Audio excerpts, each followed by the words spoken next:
গল্পৰ শিৰোনাম এটা অভিশপ্ত সন্ধিয়া।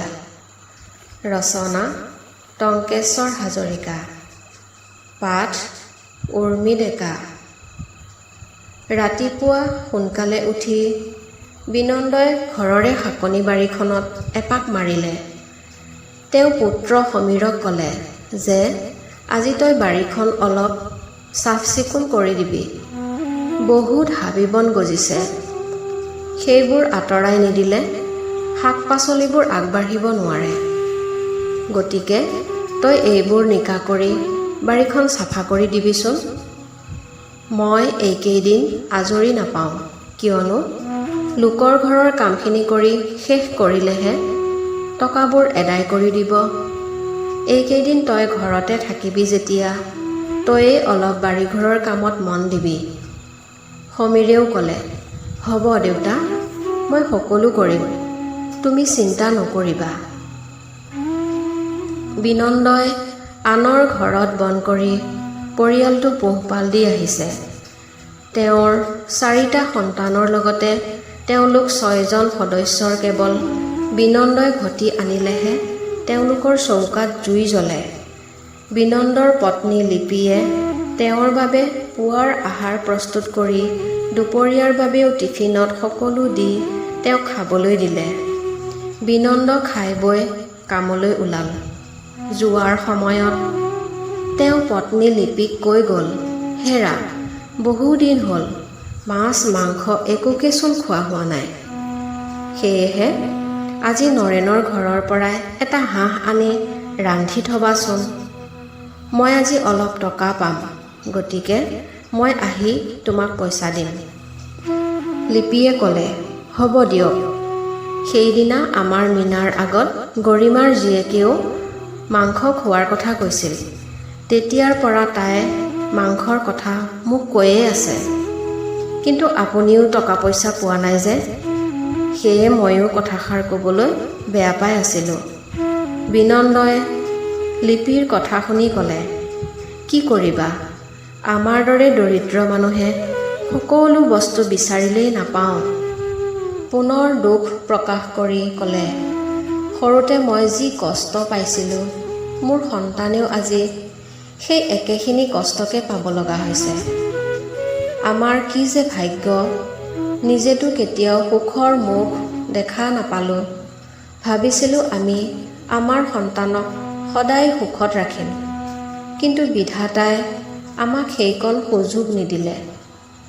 যি সময়ত আনৰ সন্তানে ভোগ বিলাসত দিন কটাইছে, সেই সময়ত আমাৰ সন্তানে এসাঁজ ভাতৰ বাবেও হাহাকাৰ কৰিবলগীয়া হৈছে। বিনন্দৰ পত্নী লিপিয়ে ক'লে, হ'ব দিয়ক, এতিয়া মন বেয়া নকৰিব আৰু, কিয়নো আপুনি দিনটোলৈ ওলাইছে, গতিকে এই সময়ত মন বেয়া কৰিব নাপায়। বিনন্দই ক'লে, মুখেৰে প্ৰকাশ নকৰিলেও এইবোৰ দুখ কলৈনো আঁতৰিব। মই এতিয়া যাওঁ, তুমি মই কোৱা কথাটো নাপাহৰিবা। লিপিয়ে ক'লে, হ'ব দিয়ক, মাত্ৰ আপুনি অলপ সোনকালে আহিব। দুপৰীয়া লিপিয়ে হাঁহ আনিবলৈ যোৱাত সিহঁতৰ ঘৰৰ মানুহবোৰে লিপিক বহুত কথা শুনালে।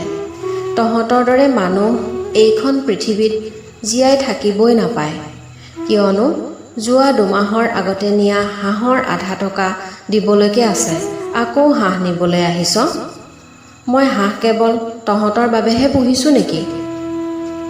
আগৰ পাব লগা ধনখিনি দিলেহে মই পুনৰ তহঁতক হাঁহ দিব পাৰিম।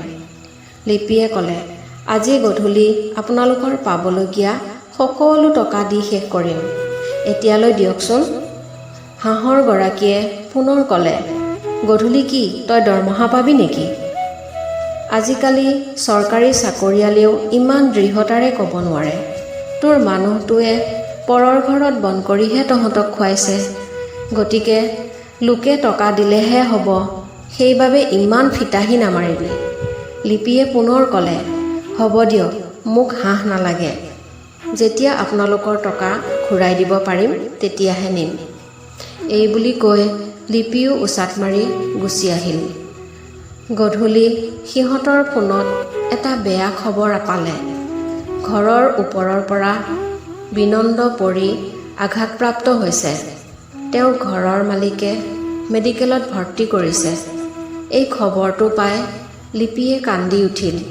এতিয়া তাইনো কাৰ ওচৰলৈ যাব, একোকে ভাবিও পাৰ পোৱা নাই।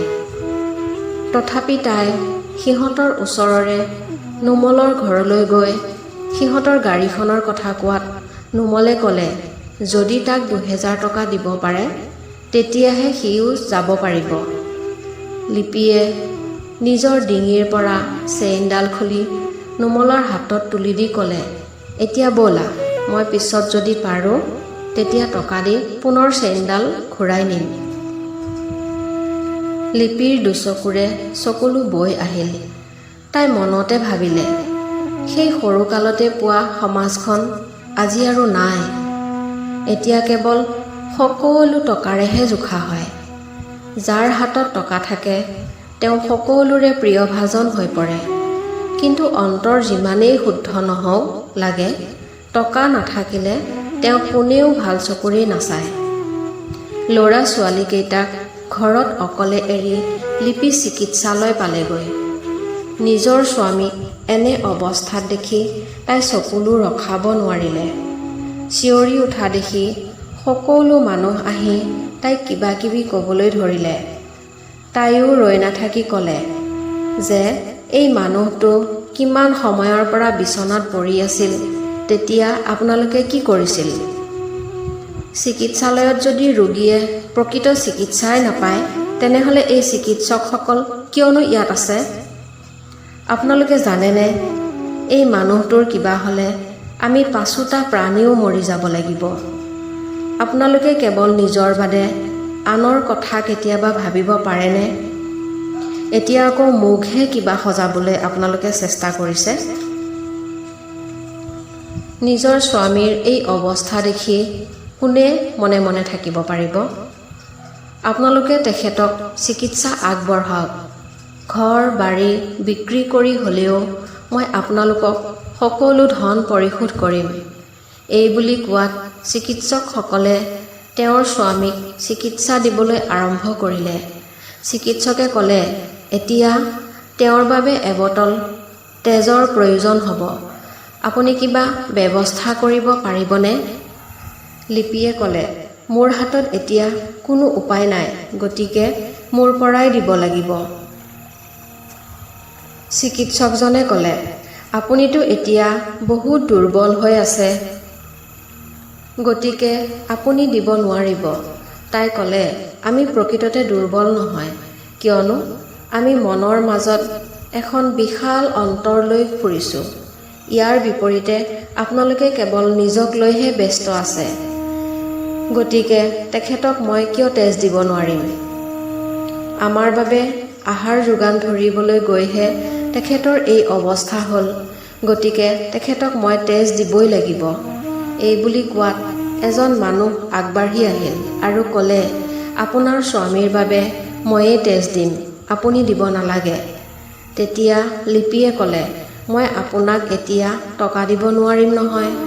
মানুহজনে ক'লে, মই টকাৰ বাবে দিব খোজা নাই, কেৱল মানৱ ধৰ্মহে পালন কৰিছোঁ। ময়ো আপোনাৰ দৰে দৰিদ্ৰ মানুহ, গতিকে সকলো কাম কেৱল টকাৰ বাবে মই নকৰোঁ।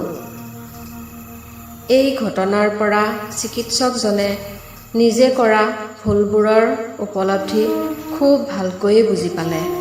তেওঁ বিনন্দৰ চিকিৎসাৰ সকলো ধন নিজে দিবলৈ প্ৰস্তুত হ'ল। ধন্যবাদ।